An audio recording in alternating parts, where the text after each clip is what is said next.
All right, we'll just go ahead and get started. It's all good. Hi there, my name is Kory Trosclair, University of North Carolina, Charlotte. This is called Playing Your Cards Right. It's the abridged version of a session we did last year at the Online Learning Consortium around consulting. And specifically, it's targeted at instructional designers and how you consult with faculty for courses, because this is a very important concept that happens all the time, especially in our jobs. We're constantly giving faculty, maybe they were volunteering to work with us to build a really super awesome course, or maybe their dean or chair told them, hey, you're building this, deal with it, and so we get whatever they want to give us as a result. And no matter who you get, which it's fair either way, you need to work with them because that's your job. And so this is all about how to consult, and we've developed a card game to let you do that and practice with. So. And I'm Muellenbach. I'm an instructional designer, same team. And a lot of this is just about that relationship building, which on the surface level, if the remote will work. I'll get you. Yeah, just click it. Is pretty obvious, right? You have an ID, in our case, who works with a faculty member to make better courses. If it was that simple, then our jobs would be pretty easy, but we know that it's not. There's a lot of things that are pulling at everybody's attention that are going to make that relationship a little bit rocky, and especially when you superheat that with short timelines and lofty expectations, it makes it difficult. So when we're working with our faculty, and we've noticed this, that it's different across every ID on our team. So I'm sure it's the same with everybody in this room, that whether you're on the faculty side or the ID side, that you've had working relationships that go one way or the other, and how to communicate those and finding that special sauce to get people onto your side, especially the pedagogy side of it. If you're here, you probably are already on that pedagogy side from the faculty standpoint especially. But getting people onto that and realizing the value of that for themselves is huge. So for what I do, I started off as an elementary school teacher for 10 years. And so a lot of my background with navigating those conversations came from having those hard conversations with parents, with administration, with students. That's their most important person in their life a lot of times, so I have to handle that carefully. Of course, maybe not, although for some people it is their most important thing. But having those conversations and being able to navigate those and be careful about those sticking points. So my start is always with focusing on the faculty, not on the course. So I'm focusing on them, where are their kind of interests, because I want to make this experience great for them. So there's a couple of things that I do in doing this, and this part of the reason why we have this game is because we've got ID1s that have come in, or people who are new, who haven't had those hard conversations with people in the past, don't have those durable skills, those transferable skills, soft skills, whatever you want to call them. And so we're trying to find a way to capture this and give them the experience of having these conversations where we can coach them rather than having the fallback of something went wrong. We have to clean up that relationship. We have to do these things. And a lot of our faculty do come back through our process. So we're going to have to work with them or their departments. And as we all know, the squeaky wheel is the one that gets heard. So when those complaints go out, that's what people's vision of us are. And our entire Center for Teaching and Learning, who works with faculty in person and works with faculty online, we have to build those relationships because we're reflecting each other in that process too. So we're trying to make it easier for everybody. First thing is meeting faculty where they're at. So as Kory said, they're coming from all different reasons of being within our course development process. And so we have to kind of figure out, where are you right now mentally with this process? Is this something you're excited about? Is it something you're dragging your heels on? And where are you at with pedagogy and content? And we can't go in prescriptively saying this is what you need to do from the get-go, just blindly because we know that's good pedagogy. We have to feel out where are they in accepting that pedagogy. And some of doing that is always bringing them value. So in my day-to-day, my meetings with them each week, I'm trying to bring something of value to them, even if they've done nothing during their timeline of what they're working on during that piece, and they're busy, and I have to realize that they've got 10 different hats they're wearing as well, that they may not have got something done, but I want to bring something to them. I want them to feel like this relationship is advantageous to them, and so that even if they came in kicking and screaming, that they're like, oh, this is helping me. It's helping me in these other areas, offering to help for those. And so in that, I want to make the process light. A lot of times course development's heavy because we're asking them to provide this content, this mentality around their subject matter that only they know. And some of them have been teaching for 20 years. Some of them have never been taught how to teach because they came in as researchers. That's the nature of higher ed. And so trying to get them to realize I'm an expert in pedagogy and online and in person, but in teaching you how to extend your content area for your students. And so they're not used to that. A lot of times it's figure it out on your own, and so getting any help can feel a little bit scary to them because it sounds like change. It sounds like I have to rely on somebody else. So I try to, when I'm explaining things, make it extremely simple, and I say it with confidence. This is probably the #1 area I see other IDs struggle with that are new to the field or coming in, is they don't feel like they're an expert in their field. They are, but they aren't able to exude that. And so when you're in a field with lots of people with doctorates who have extensive experience, you have to kind of match that. I know what I'm doing. I'm confident what I'm doing. I know that all that I'm suggesting is evidence and data supported, whether evidence and data from our own institution or that's currently online and available in research. And so I have to come in with those things because there are going to be conversations where they're going to kind of push it a little bit and they want to see, are you going to provide the background to get them to change their mind, to persuade them? Part of that bringing value is to build the trust. I can't bring up these conversations, the difficult ones, the challenging ones, if we don't have trust. So if I notice that a faculty member I'm working with, there's a sticking point. Maybe it's about tests, quizzing, assessments. They feel like they need these pieces. I know that what they're doing isn't working, but they aren't there yet. I can't come with that day one and say, I analyzed your course, you got too many tests or too much weight for the course, and your students aren't demonstrating actual learning. They're going to automatically shut off. Who are you to come in and tell me these things? So if I'm bringing value each week and they're starting to trust me, now I can bridge those gaps and have those conversations with them to bring them. And then opening pathways that make that process easier. I want to show them that I'm a reflective practitioner, so I'm asking them, what can I do to better serve your needs? So I've got about 4 different methods that I do for course planning maps. We used to have one template, which I didn't like anyways. So I've made other ones. Some people like Excel files for it, which I'm an Excel head, so I like that anyways. And then some people like Word documents. Some need a map of some kind, so we might use Miro or other things. So I'm trying to figure out what way do they want it so that they're not fitting my modality, I'm fitting theirs.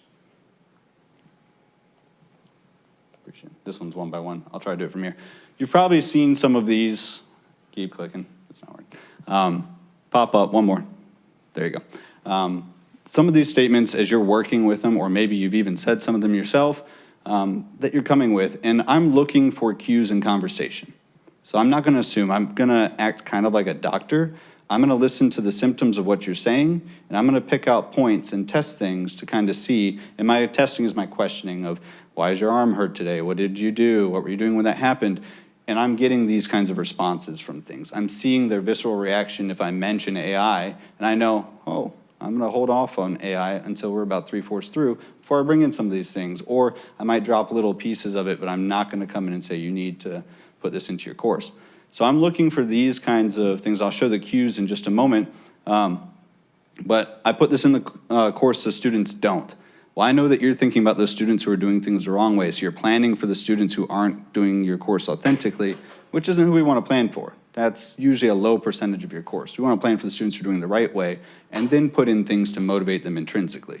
So I'm going to have that conversation with them when it feels like they're on board with where we're at. My course evals are so positive. I don't know how many times I've seen a course that's super easy, and so the evals are great.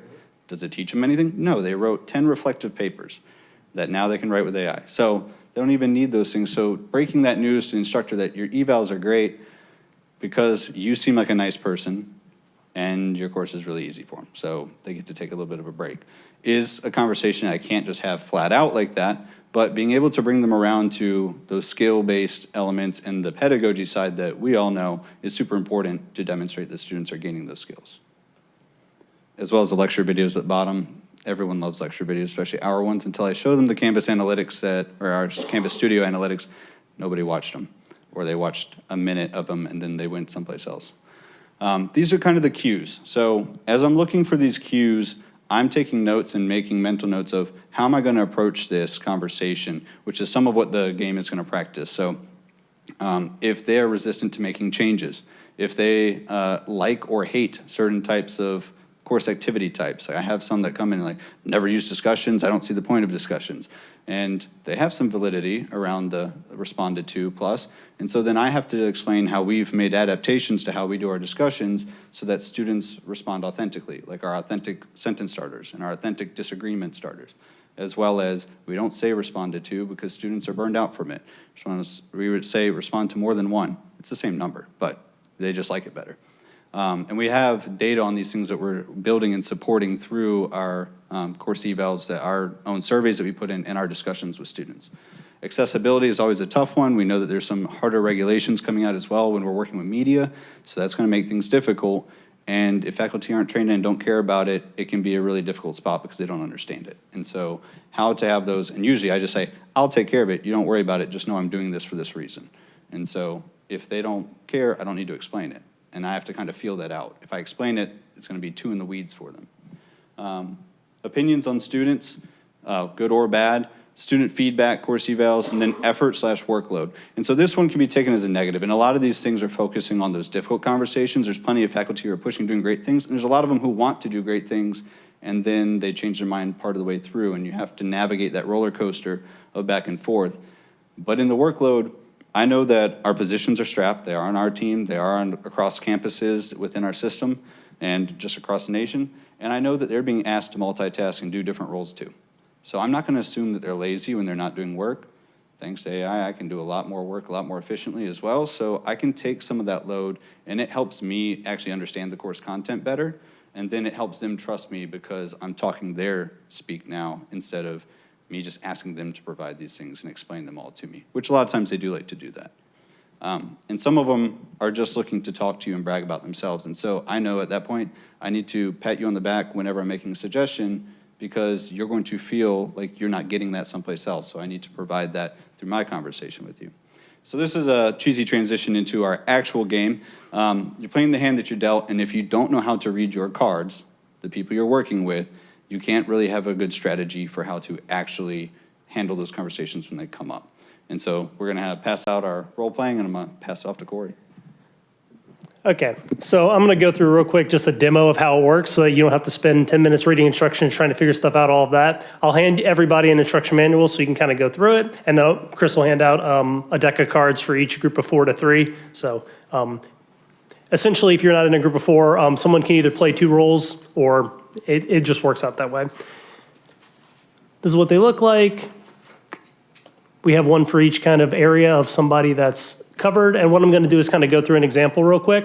So one person's going to be the SME, okay? We have 5 different SME cards with 3 different aspects, which is kind of like, what does the faculty care about here? So this top one on the left, you can see the SME, they have a narrative element. So because you're role-playing, if you want to really lean into that as the SME, you're welcome to. This SME is actively against change. So whatever's suggested that sounds really heavy in change, you're going to need to be really leveled about explaining it, otherwise it'll probably be pushed against immediately. The next part is they have an aspect. So the SME has their card, and things in quotations you would say out loud. So you would tell the rest of your group, I think announcements for students are a burden to keep up with and do not help them complete assignments on time. These are real opinions I've heard from real people, and so that's kind of where these have come from. So it's like, okay, great. On the right side are the arguments that the SME will accept. So we've kind of got a list of arguments on the right, and they're different for each person. So the ID has different arguments than media, has different arguments than a student, okay? Your objective as not the SME is to pick which one of your arguments you think will convince them on the left to put announcements in their courses, right? So we're role-playing, how are we convincing them? As the SME, technically, you would only take the accepted arguments. And if they don't give you one of those, you would put that you were discouraged with a little check box. Or if you agree with it, or it's the right argument, you can put persuaded. You need to get 3 persuaded before you get to discouraged for that area. As the ID, media, or student, you have all your arguments on the right. And again, these are not perfect, but they're kind of your arguments. And the idea is that you'll kind of go through these and say, okay, what do I think will convince them for that announcement? Let me pitch that. Or if you've lived this situation before, which some of us probably have, if you can think of an authentic argument that, hey, this would maybe work for you, feel free to give that to them. Technically, the SME should take any argument that they agree with and they think works within their role. That's the game. What I would recommend is one person who kind of wants to run everything, which just means you're the SME. You take an SME card, and the other people in your group each take one of the other colored cards, ID, student, and media. And you kind of start it up by reading out what I showed you there. and you go back and forth with the role play, and I promise the more you do it, the easier it gets. And the idea is that you'll kind of play through a few rounds of this where people rotate who's what. So maybe one person's the SME the first round, then you rotate roles, someone's the SME the next round, et cetera, and kind of just play through a few times. And the purpose of this is to kind of role play how you would convince people to do stuff. Specifically faculty. And once you get past 1 or 2 rounds, it becomes much more enjoyable because everyone gets it. So if it's a little slow at first, I apologize. But that's it. So if you'd please go ahead and group up and do it. And then if the 3 of you please, one of you would play 2 roles. Or one of us can join that. Or Chris can join your group since he didn't come to my last session and didn't play it. We will give you each card set afterwards. Yep, as many as you want to take home. If you want to take them to show IDs, to hand them out, I've got plenty of copies of this for everybody to take home once we're done.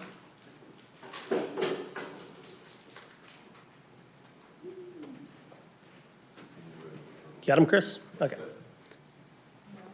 So again, just pick a role. One person's the SME. There are 5 SME cards. Just pick one, and everybody else gets 1 card of the other kind. Well, you can't show them. No, okay, you can't show them. Who's the SME? Oh. Okay, so I can see you. I touched it. You take your cards and don't show them. Other side. Unless someone wants a Other side. specific role, they feel like Yeah, you can read your own cards. Yeah. You just, the SME can't share any of their stuff with you, other than telling you what they're mad about, or what they're. And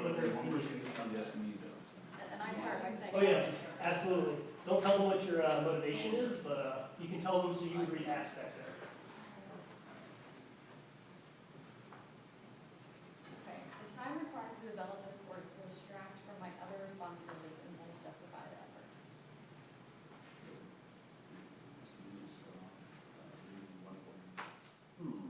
And you guys, I mean, you can read through your, it'll take a second to read through.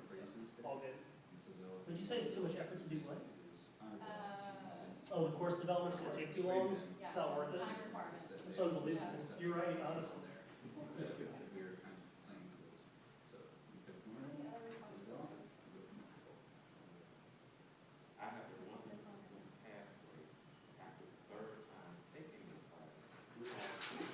I feel like we're playing D&D with that. A little bit, right? You need a board, and so your characters like this, and give it a shot. Read through your arguments, which one will address that? One thing, also, I'm understanding. It's the third time that you have it. I have a little bit of pre-design course structures. Just recreate something, create something new if you want. Student opinions on their learning experience used to improve future course iterations. And then you need to decide if like you agree with the argument or if it's an accept the argument or not. And then once you get a full one, once you get a full either side, let them know. You're either discouraged or encouraged and go to the next one. I guess there's templates I'm working on. Course evals, filled out for each reason or XYZ, or I've noticed this about. We can also show statistics on how adopting new methods will save you time and not cost you more time. That may be an opportunity to take a look at. You just have to read Possibly. the conclusion. If you wanted to read the data on the all the research, you could do that. And on your end, maybe check marking off persuaded as competing arguments. Just don't listen because it's fun.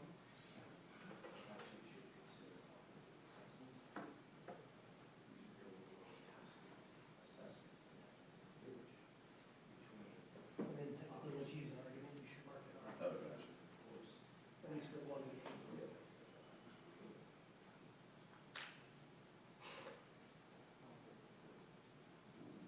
You were persuaded about your students? Their feet? That did not persuade you? No, but I always responded out about reinforcing my narcissism about Great. three times. Start my ego. With the media one.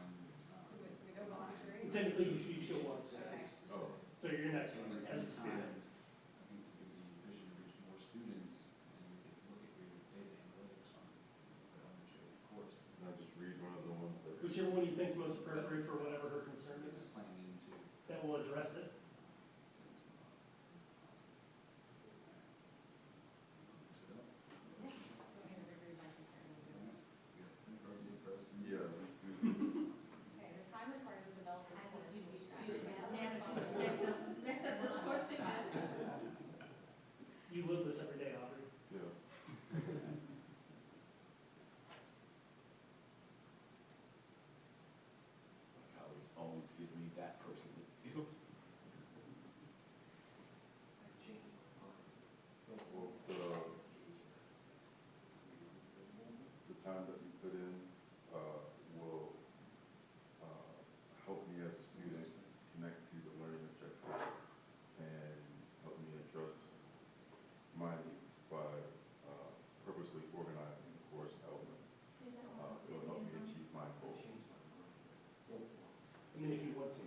possible, right? It's your brain.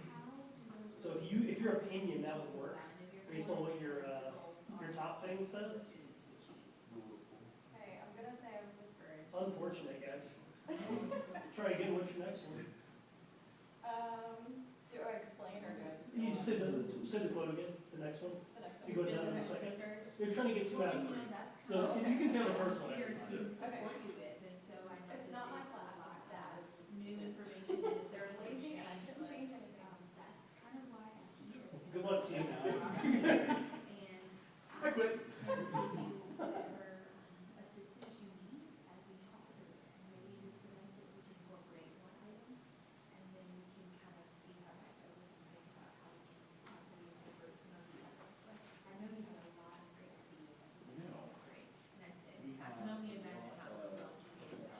But I'm here to assist you. And so what was that first one you wanted to do? I'm not going to say what was that first one you said you were going to do?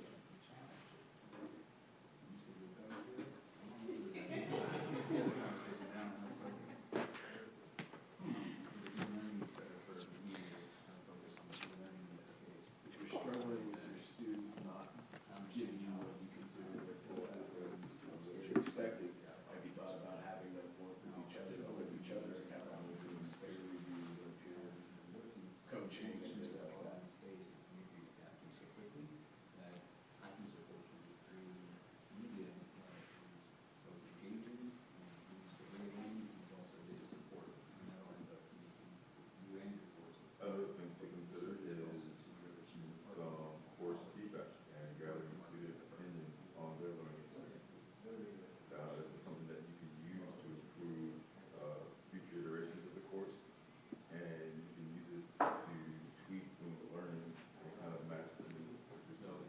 One of And maybe those that might encourage them to be, or motivate them to be little part is what he's kind more of involved on in the the card, effort. but have those Okay, you all have persuaded me. No, Students are. you got it the second round. All right, this is the real one. All right. This is the tiebreaker. All right, online discussions are hard or superficial and won't work. Real conversations can only happen in the classroom. You can't say checkmate on yourself, sorry. I know you wanted to. This would give the students an opportunity to have one-on-one conversations with questions and answers. It's totally optional. Online discussions are superficial and won't work. Real conversations can only happen in the classroom.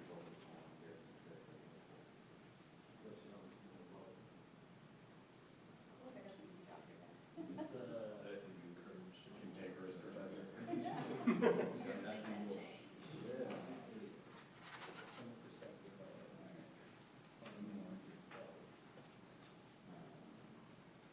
Sounds like on the wrong sessions, they underline their execution of your lunch time, and they consider an alternative focus on successful way. Portfolio. Online discussions are superficial and they won't really work. Real conversations can only happen. Alongside the digital environment that they might be expected to engage with when they're new. Yeah, online discussions are superficial and they won't work. Real And conversations maybe can you only can, happen. instead of these micro writing assignments, which is essentially what you're saying, that's all these discussion things that they're not discussing, they're just completing a writing assignment of 2 paragraphs for your, and 1 paragraph response. I don't have to think about it. And have you thought about maybe incorporating some technological intervention, having them get in a Zoom meeting, record it, have a discussion on Zoom, and then you have the video so you can see who's participating, who's not participating, what the level of discussion that happens when they're actually conversing, as opposed to typing something and then waiting 3 hours for someone else to type something, and then you type something else, and then you go away for a week and forget that there was a discussion that they were supposed to be posting to, and you For video discussion. so maybe using some technological intervention like that. Okay. So it's a quick way to learn more about how video creation will really enhance our Maybe something else to include in that is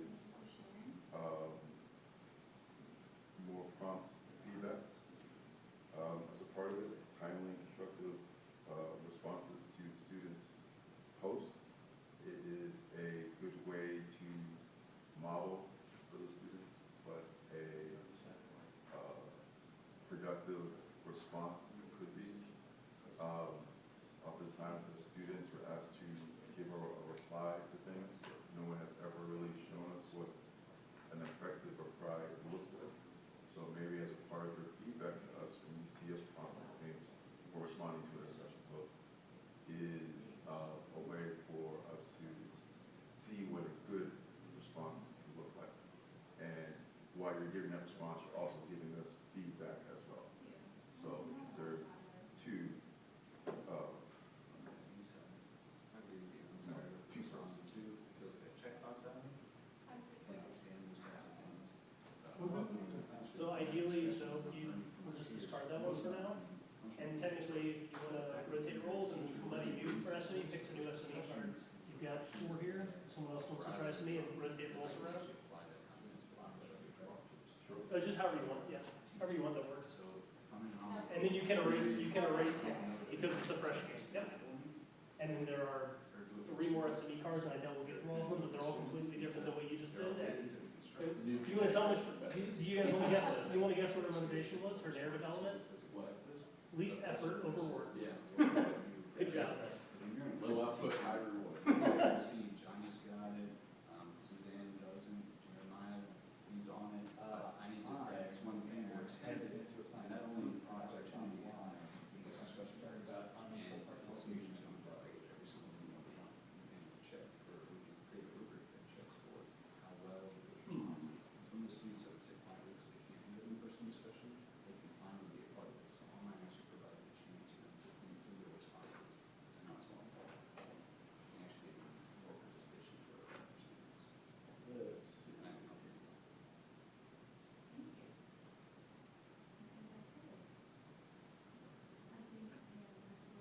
Well, maybe if you looked at some of the research on constructing assignments for your students, you'll find some that permit a level of accountability for the individual within a group project, or assigning specific roles, and you're gonna do this. And if that doesn't show up in the final result, that's gonna be your grade. You just have to find ways to hold the individual accountable. And it's not necessarily, rarely the case, I would say. And we sometimes have those SMEs who have too much that they can't focus on themselves. That could be an entire other group type of business. You bring them The back. team were so good. Well, that's kind of be the better response to the thing.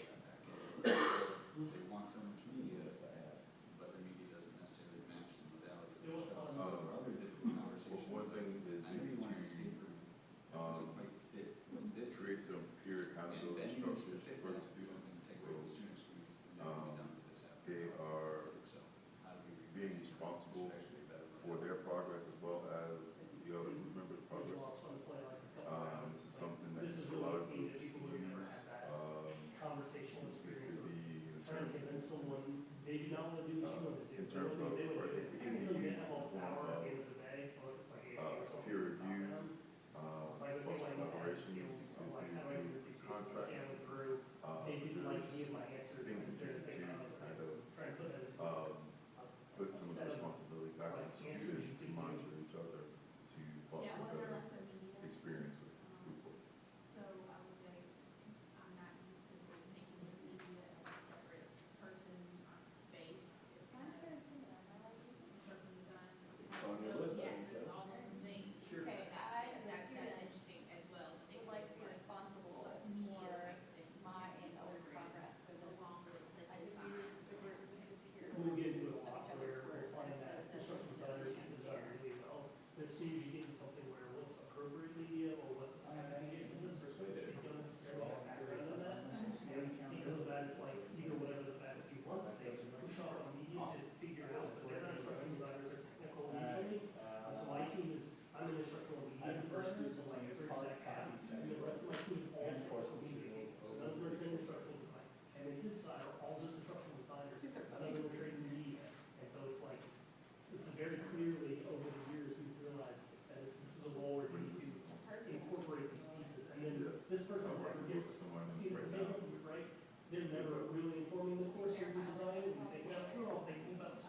thought about some opportunities to meet with the publishers of both the paper and electronic textbooks so they can maybe more deeply explain the benefits of your students using the electronic textbook and some of the assets that come along with it, and possibly even some time savings on their part if they have Chris, what job background do you have that made you practice good at tests they can take in the online. No, just one, just the one, just the one. I also did car Can't sales, get because I could. 60-year-old paper So when I did car textbook. sales, I didn't skip the training for students, people let me, because I was selling cars, and I did well from the get-go. And the main reason was because I wasn't following this program. From a media perspective, I was going to take a similar I paid attention to what you said. and say So there's you some mentioned somebody had an accident. Seatbelts and time-saving elements that come with using some of those digital headlights and that headlight. methods for And so it's like, delivering your I'm content. not gonna say that every. And that's the same by doing so mentality you're bringing to. and adopting some of those new technologies and processes, they could not only make you more efficient, they could give you an opportunity or just create some space in the brain to do maybe something else instead of having to produce all this paper content or to collect all of it. That's fine too, and we come up with some really great courses. Those I really don't like this one of those phrases, but I'm gonna go off script and say, as a student, I would prefer the accessibility of electronic materials, so it's so costly and it can really, be an obstacle for certain students and having to find them and locate them. And I prefer to do everything on my tablet, so I prefer to have it right there and I can based off find of it. case studies, and so then Do everything that's on kind my of tablet. the ID gets a chance to tell the argument, persuasion of how to buy this, hopefully buy this later. Do we keep going until there's a winner or a loser? Right? I report. Oh, did you succeed on 2 in a row? Well, we succeeded on one, but we didn't reach either goal. So you can go around again. Technically, you're up again then. Okay. You got this ID. For them, it's also, Here's where. But no, I see last two one X's. was on, hard line, I know, just put it in. Oh, I'm sorry. One of those was like a wishy-washy, so the yes and no, so I don't like feel comfortable. Gotcha.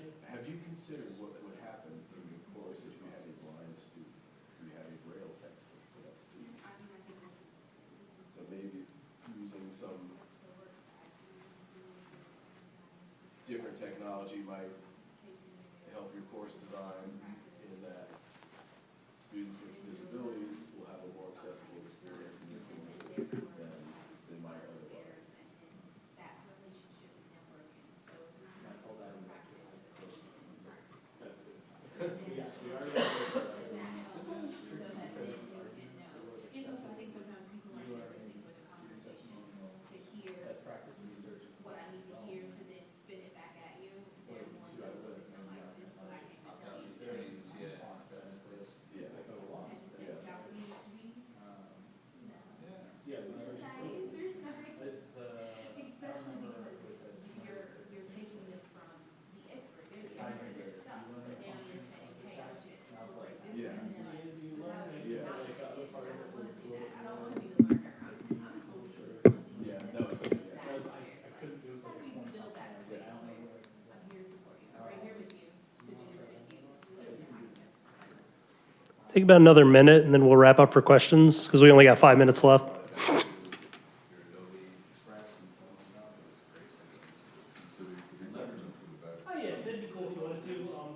I have fresh copies for everybody to take if they'd like a deck or 2 or 4, if they have people they want to get them to, instructions, everything. They're printed, so like, they're just gonna sit in my office. And then I think you were bringing up a good point there where if you really want to, you don't really even need the card arguments. You can, if you're all familiar enough with the role, you can technically just run with whatever you're familiar with working with. which is funny, we're putting on an ID hat when I see, maybe the answer is more on the media side. isn't I'm gonna that- steal his car. Right. I thought you read media first, and I was like, I know why. But it's also fun to put yourself in the SME shoes. You're like, I've lived this, or Yeah. I've met people like this, and if I was really thinking this, what would convince me to be like, even if I was actively against change? That's a really hard one. It's probably the hardest one. because anybody gets changed. It's a short straw to deal with that person when someone comes into our office and Well, media especially is like your last tier, because then they're technically told by the ID, the SME wants this, and they're like, oh gosh. yeah. All right, Chris, you ready to do a question and answer? All right. Yeah, we have, I have a ton of these as packets, instructions, everything. I'll give everybody one, and if you want more, you have people that you know maybe would like to play this or try it out. If you have young IDs, if you're starting a new team, if you know someone starting a new team, please take them, please play them. I also have a PDF link. You can download and make as many copies as you want. This is free. It's just for this kind of specific thing and helping with learning role playing. And you can play more advanced if you want to. You don't have to follow those arguments. If you're really good at that role, I would highly encourage you to just make the arguments you found effective in your life working for those kinds of counter arguments. So definitely has an infinite scalability too. And it's a great icebreaker for like 15 to 20 minutes at like ID stuff. So open it up to like 5 minutes-ish of questions, and that's our session. You don't have to have questions too, that's fine. I'll go ahead and say that this is part of half a session. If you go to that link or you scan that QR code, the half that we couldn't do today, we have pre-programmed AI bots that act like certain faculty stereotypes that the objective is to convince them to change something in their course. And based on things that we've dealt with in terms of people, again, it's what Chris said, faculty aren't bad people, they're not negative, they're not out to get you generally. Well, those are your words. They're overworked. They also have stuff to do. They're juggling. They were voluntold. We know how it goes. So you can always talk against those AI bots and try to convince them to do what you want, and it'll give you a score at the end of how well you did at convincing them to kind of get them there. And their difficulty levels and stuff. So go ahead, Chris. Depending on what your specific role is, for us, for me specifically, when I'm working with faculty, my goal is not that end course. That's like a small percentage of that goal. Like, that's great for the department, but that's really low impact. When I came from elementary ed, I was used to seeing the students succeed and progress and seeing that change. In my role right now, I don't get to see that because the students are one removed from me. And so my seeing success is over this partnership, you getting little aha moments as a faculty member of, oh, I could use this in my other course, and I'm gonna make this change, and them coming back later on and being like, oh, I've started doing this, and now this is working better for me.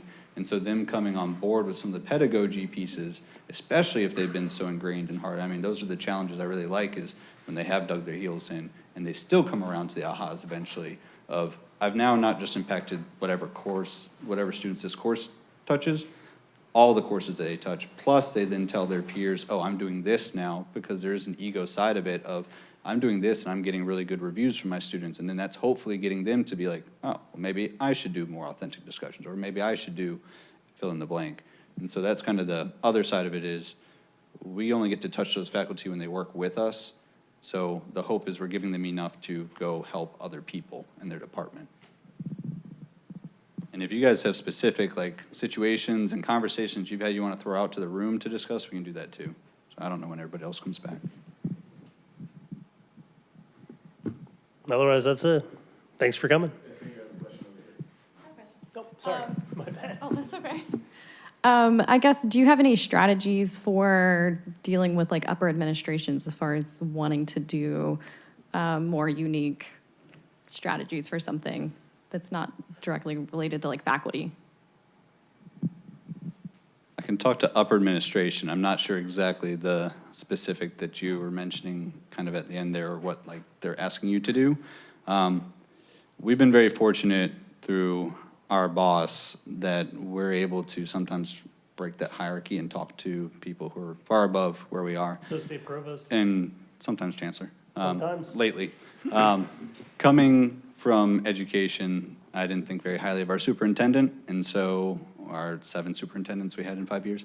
And so I didn't really think of hierarchy as something that really matters to me in terms of that. But when I'm presenting to them or giving them any kind of information, my frame's always, what can they do with this?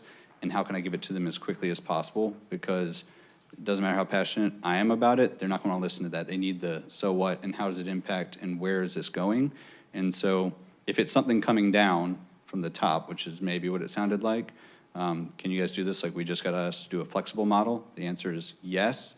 Here's what we need, or here's, you know, the kind of timeline, giving them kind of those intangibles data when we have it. And so there's been a couple areas where I've done market research, even though that's a different role within our department's job to do, but I didn't feel like they were really doing it. So I've done some market research and I've passed it up through my channels of, hey, I've done this work on this to say these are areas that we could be targeting. Do with it what you want to. This is something that might help impact strategy up above, but I know it's not my role. So my sphere's here. I'm going to give it to you so that you can do your sphere. If you want to give more details, I can try to answer more specifically. But I don't want to take up the floor, but no, my master's is instructional design, but my role is program managing our tutoring center at Virginia Tech. So more often than not, I come up with something I want to instructionally design for our department, and then I have to get the buy-in to actually proceed to kind of do that. And so I'm just wondering if there's any tips or tricks to kind of. That's how it works. yeah, one, awesome for wanting to do things and pushing it ahead. We see too many who just get kind of stuck in their roles and like, I can't do this, it's outside of my role.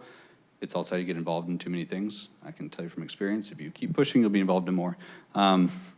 But if you give them that ROI of, if we do this and take this time to build this program or whatever it is, then it's going to lead to all these impacts and benefits for students. And additionally, here's how we can market it. That's something else that we've been very strategic about, is saying how you can market this information when it's a success so that they can see it in their framework of, oh, I can tell the provost we did this, or I can get this department on board by doing this. Within our departments, we've got so many different ones. It really has a huge range. We will also rely on each other, so we do a lot of work for other departments, especially because we house the media team. So they will come to us with, hey, we've got this instructional design idea. Can you guys make it happen? And then if we can fit it into our workload, we can, or we can tell them how we can support them in a further out hand-holding model. The answer is always yes. Whatever variation of yes you have to do, because this goes back to relationship building to some degree, and it's like, well, I'm going to overwork myself, and yeah, I get it. Always saying yes to some degree of whatever that yes is. Yes, but later. Yes, if you give me this, I can do that. Yes, but I can't do this if I'm going to do that. Take your pick, but being seen as like a problem solver will get more and more of your ideas of, they always solve problems. Therefore, if they're coming to me with an idea, there must be a problem I'm unaware of that needs to be solved, and they've already done it. Let me take that and use it. And who is their audience that they care about? If they care about students, frame it from the student perspective. If they care about their faculty complaining to them, frame it from that perspective. So who do they care about? That's the route to kind of take.